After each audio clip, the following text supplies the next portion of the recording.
Our next guest is the president and CEO at the Education Trust and one of the leading voices in education equity.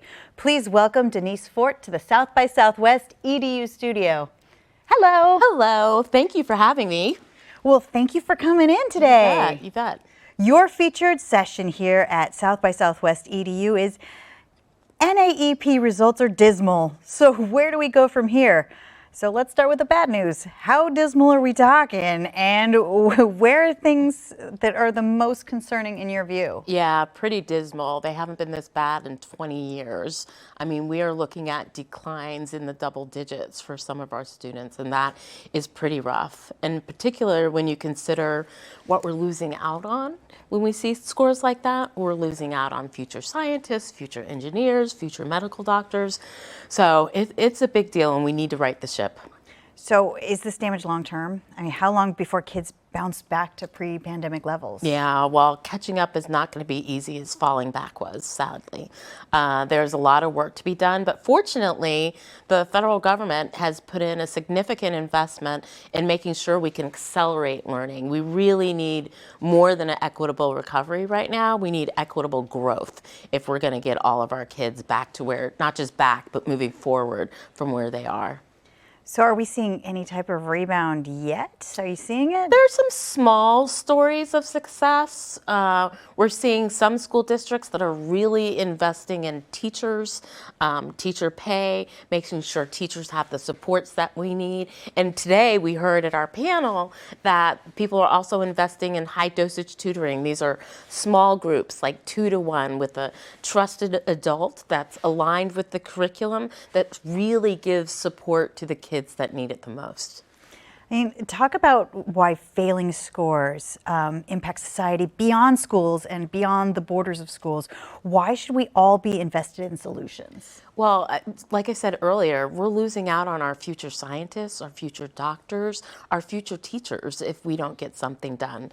Not only that, it has an outsized impact on our economy if we let things linger for too long. We need to be moving kids ahead. We need to accelerate hard, give them the supports that they need at the same time, because they're also facing trauma from the pandemic and other things that were going on.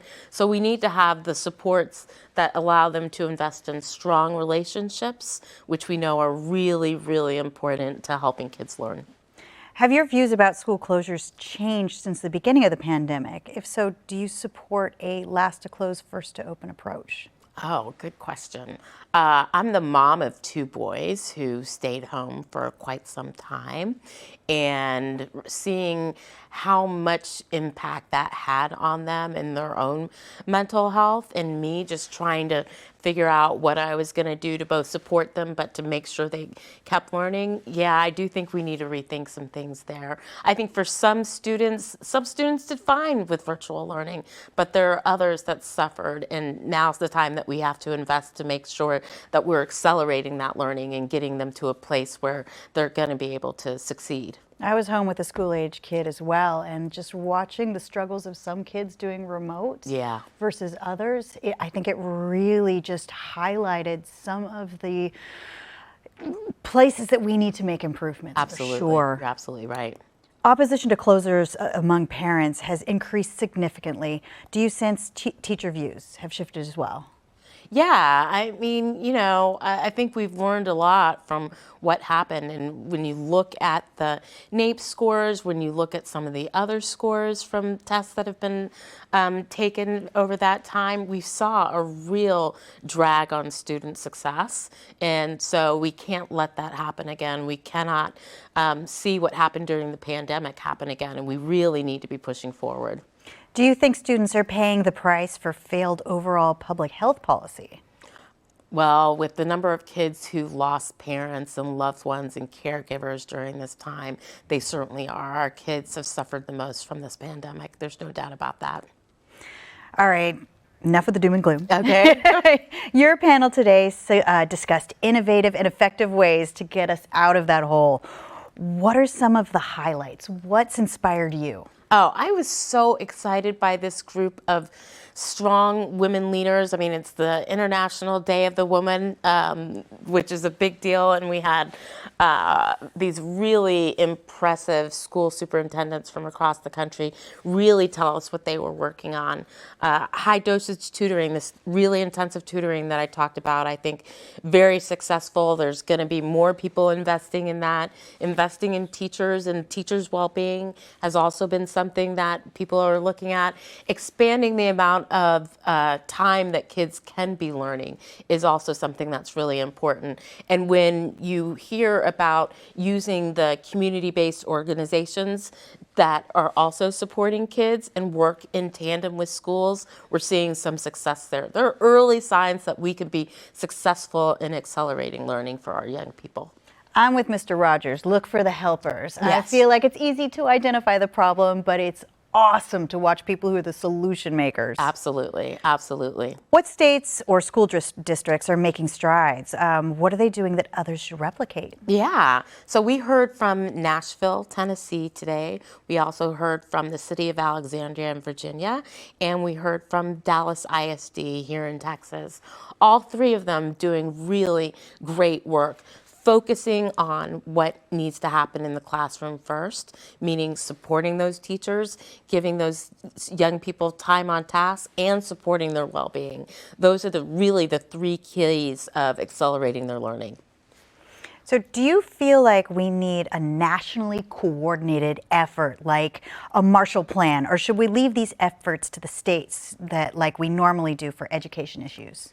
I think there is a lot of value in having some coordination, and the Department of Education at the federal level has been doing that, especially talking and showing bright spots across the country.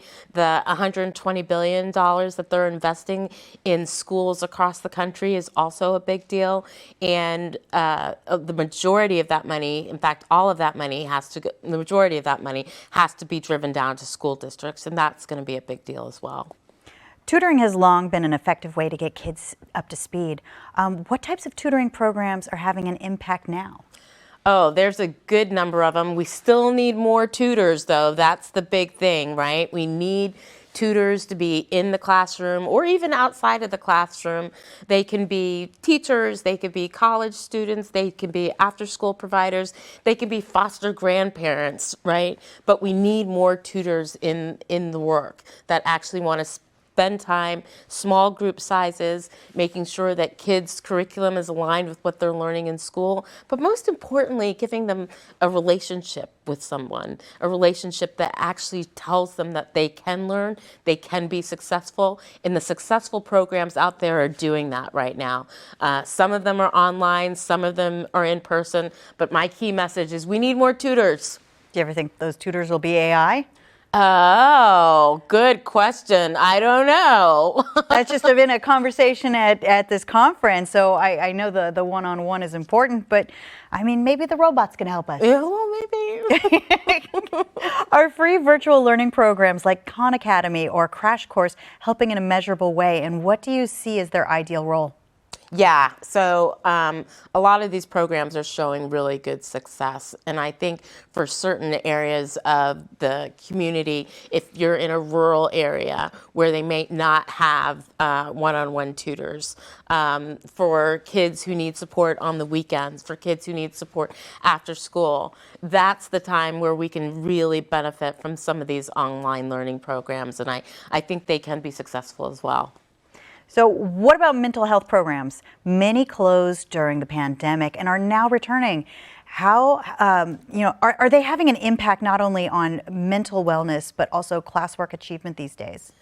Look, we heard from so many young people, and we heard from their parents, and we heard from teachers that mental health is really a big challenge.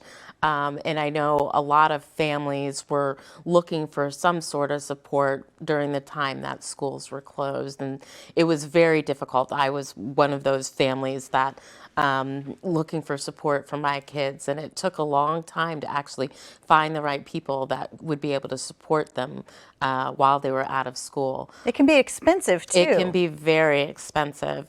But there are really good school-based mental health providers out there.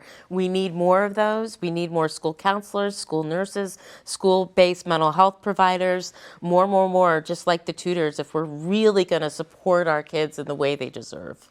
I think they needed them before the pandemic, and they need them even more now. Yeah, for sure, for sure. Hybrid learning in some form is likely to be here to stay. I mean, there's snow days, California, there's fire days. Moving forward, how can schools ensure students receive the best of both worlds, hybrid and in person? Well, I'll tell you, you're right. Hybrid learning is here to stay. I think first and foremost, we still have a ways to go to make sure every child has access to a computer. I mean, let's start there. And then making sure they have access to high-speed internet. You know, we learned during the pandemic that there were kids working on their phones, working on their parents' phones. But then what happened is they didn't have high-speed internet. So some communities stepped up to the bat, and you had school buses and parking lots that would provide Wi-Fi to students so they could do their schoolwork. But we still need to keep an eye on the digital divide. That has not been closed. There are a lot of supports out there from the federal government, from states, but we need to make sure that we're keeping our eye on that ball. Thank you so much for stopping by the studio. That's been an incredible conversation. Well, I've enjoyed it. Thank you so much. All right, you can check out our daily schedule of interviews on our website at schedule.sxswedu.com, and you can watch all of our studio interviews on the South by Southwest EDU TV app and on our YouTube channel at youtube.com/@SouthbySouthwestEDU. I'm your host, Kari Byron. Thank you for watching.